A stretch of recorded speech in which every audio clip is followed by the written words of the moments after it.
actually the fact that they're realizing the universe is not only expanding, but it's accelerating, is showing that the vacuum at the universal level might be the thing that's expanding our universe. Now, I know you've all heard from other presenters that the universe may not be expanding. When I talk about the universe expanding, I'm talking about the movements of planets, the movement of galaxies in our universe that appear to be moving away from a central point. Do I think that automatically means our universe is expanding? No.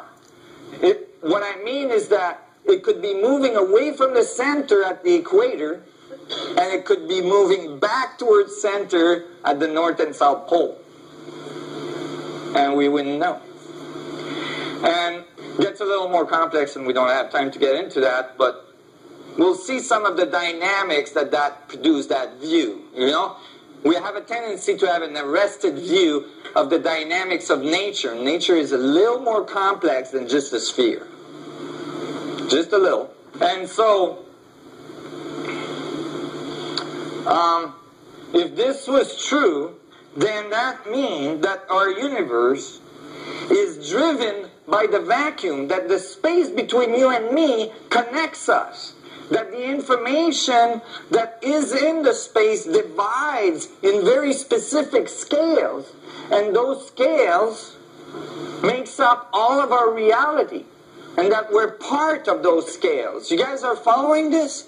Instead of matter being some kind of entity that comes out of nowhere, matter is just the result of the division of the structure of space itself. And you are interacting with that structure every day, every second, every billionth of a second. We know that all the electrons and positrons in your atoms are going appear, disappear, appear, disappear, appear, disappear in the vacuum. Every time the electron comes out, it's learning about your experience and then feeding it back to the vacuum, and learning about your experience and feeding it back to the vacuum. You are informing the universe. You are informing the universe about your specific point of view on the whole thing. And I can demonstrate that mathematically. And that's why people in the spiritual world are saying, you create your reality. Okay? The part that's missing in that statement is the other part of the feedback loop. A fractal is a feedback. The other part of the feedback loop is that reality is creating you. The vacuum is defining your existence. So, because you know what? If we all created our reality independently, we would never meet. It would really suck. We'd all be alone in our own little universe we created going, where did everybody go? We'd be really bored because we'd create exactly what we want every time and like, right? And so, but that's not what's happening. You're feeding information to the vacuum, and since the vacuum connects us all, it has the information of everybody in it, and it's feeding you back an experience, right, that's in coordination with everything else. So that there's a consensus reality.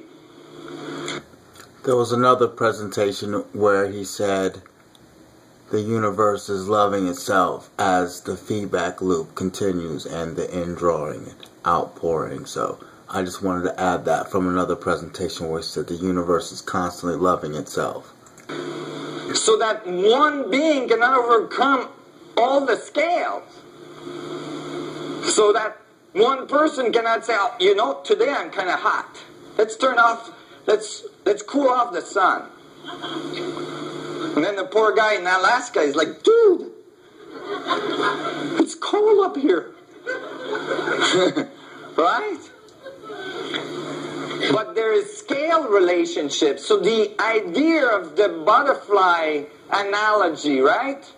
The butterfly in Africa that bats its wings and it makes a hurricane in Florida, right? That's found in many literature on complex on the chaos theory, that concept is only true if you put it in the context of scales. You all following me?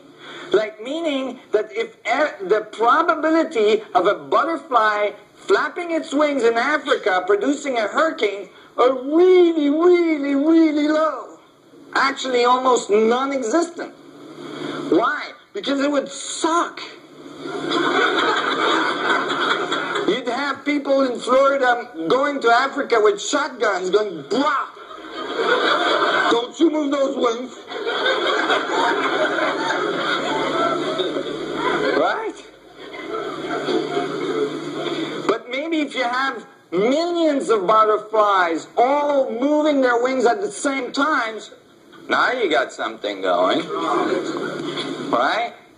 So the morphogenic field, we're all connected. If we're going to move forward, we got to bring enough oomph to the system so that it can modify. Right? This is actually why I talk to people. Right? We have to move together. It is a consensus reality. And it's really important for people to understand that, because then, first of all, you take responsibility in what you're feeding the vacuum. But as well, you realize that if it's not all going exactly how you want it to go, is because you're embedded in a morphogenic field and you're interacting with all the stuff that's going on in it. You all following that? So, be kind to yourself. So these scales, if this was true, then when I started to collaborate with Dr. Rauscher, which was one of the only physicists that would actually work with me. I'm just kidding. Somewhat. And she was retired. She didn't have anything to lose. So,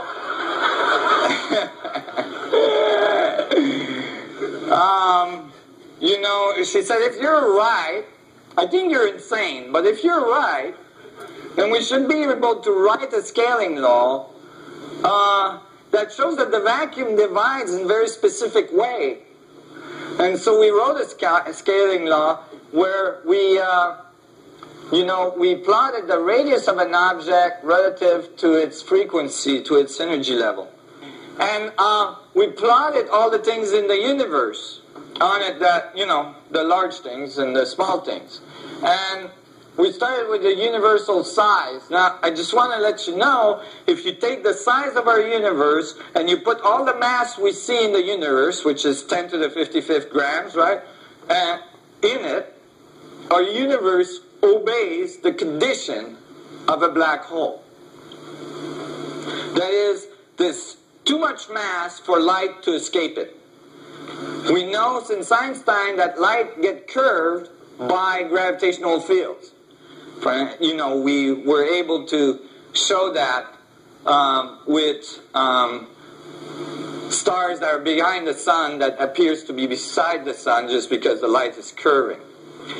And so if you shine a laser at night, the laser is going out and is being curved by the sun a little bit. And it's going to get curved by another star a little bit, and another star, and another star, and another star, and it's not going to come out. It's got too much mass in our universe. We live inside a black hole. This is why it's black at night. But that's another story. And why is that? Well, because remember, if it's division to infinity, and each division has mass, then everything must be a little singularity of infinite density. Everything must be a little black hole. Every atom you're made of. So when I made this calculation, I was very happy to see that matched. The mass of the universe to its radius gives the exact equation for a black hole density. And then I looked at quasars and galactic centers, and I plotted those, so their energy level to their radius, and they started lining up. And then I plotted stellar object, and it lined up too. Now, there's nothing in cosmology that would predict that this should happen. And then I plotted the atom. So now that's a big jump from the sun to the atom, right, across quantum theory. And sure enough, the atom showed up along that line, and this is the Planck's distance. So everything lined up along that line, and this is the Planck's distance. So everything lined up nicely. And then I looked at the biological entity and found that microtubules, which are little structures that makes up your cell's boundary, okay, oscillate at 10 to the 11 to 10 to the 14 hertz, and when you plot their size, it almost bisects perfectly this, continuous line from universal size, the size of the universe, to billions of times smaller than an atom, everything lined up, including biology, which is you. You are in that mechanism. You are part of this conduit of information of the vacuum that goes from infinitely big to infinitely small through you. And as it passes through you, it picks up your specific interpretation of the universe and feeds it to the infinity of all things, so that your participation is counted. Do you start to get a sense in that mechanism? You are part of this conduit of information of the vacuum that goes from infinitely big to infinitely small through you. And as it passes through you, it picks up your specific interpretation of the universe and feeds it to the infinity of all things, so that your participation is counted. Do you start to get a sense of your responsibility? And so there, we start to feel that connection to all of the scales. But how do we get that feeling of that connection? Just a little side note on philosophy. We get that feeling of connection not by trying to connect with infinitely big. People say, I can't visualize that. Well, that's because your senses are fairly limited. But you have the infinitely small within you. So through that direction, you can connect to infinity. This is why most of the masters that have walked the earth have said, go within. The kingdom of heaven is within. The Buddha is within everything. The Bindu point is within everything. And it's your connection to all knowledge. Right? Right.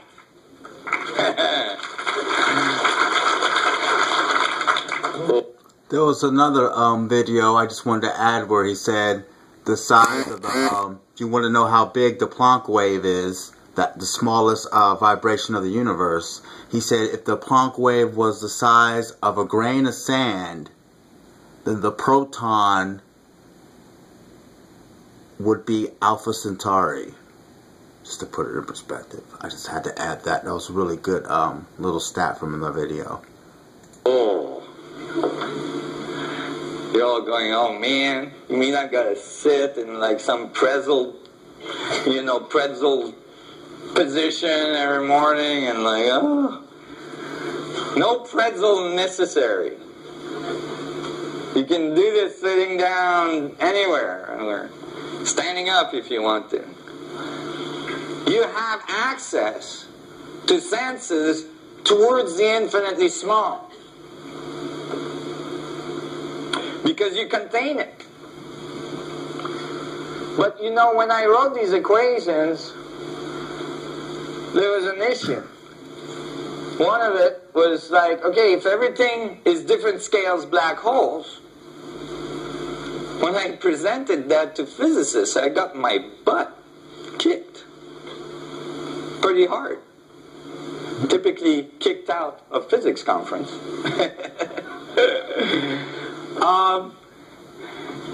Why? Because, you know, I've got an atom in there that I'm saying is a black hole. Is the atom really a black hole? And that brings us to that paper I just published that's so controversial. And I assure you, I'm still dodging plenty of tomatoes and rotten eggs. Right? That paper is called a Schwarzschild proton, and it's kind of a bombshell. In very simple mechanical equations that I'm going to show you right now, I prove that the atom is a mini black hole. And how did I do that? Well, I looked at it this way. I said, I'm not going to do like everybody else and ignore the density of the vacuum. Okay? I'm not going to ignore the most intense, the most energetic, probably the source of everything, thing that we found in physics. So I said, inside a proton volume, right? The proton is like, let's say you have a simple hydrogen atom, you have a little proton, is the nucleus.